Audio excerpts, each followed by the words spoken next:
উকিল সাহেবকে তার নতুন বউ জিজ্ঞেস করলো, আচ্ছা এই উকালতির মানেটা কি? তখন উকিল সাহেব বলল, দাঁড়াও আমি তোমাকে একটা উদাহরণ দিয়ে বোঝাচ্ছি।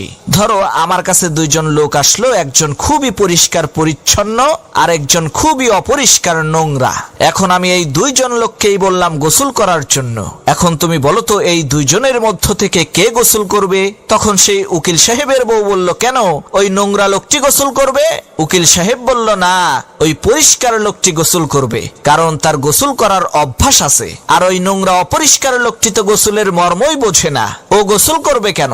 উকিল সাহেব আবার তার স্ত্রীকে বলল, এখন বলো কে গোসল করবে? উকিল সাহেবের স্ত্রী বলল, ওই পরিষ্কার লোকটি গোসল করবে। উকিল সাহেব বলল, না বরং ওই নোংরা লোকটি গোসল করবে, কারণ তার গোসল করার প্রয়োজন, আর পরিষ্কার লোকটির তো গোসল করার প্রয়োজনই নেই।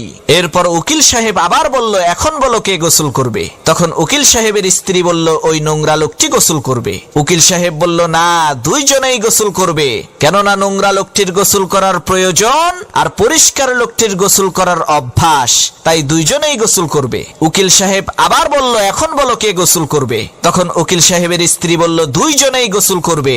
উকিল সাহেব বলল, না দুইজনের একজনেও গোসল করবে না, কারণ নোংরা লোকটির গোসল করার অভ্যাস নাই আর পরিষ্কার লোকটির গোসল করার প্রয়োজন নাই।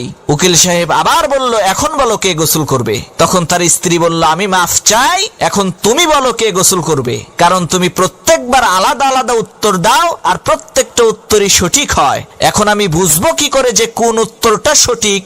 তখন উকিল সাহেব তার স্ত্রীকে বলল, এটাই ওকালতি, কোন উত্তরটা সঠিক সেটা কোনো বিষয় না, আসল বিষয় হলো আমি আমার কথাকে সঠিক প্রমাণ করার জন্য কতগুলো যুক্তি আর দলিল দিতে পারি।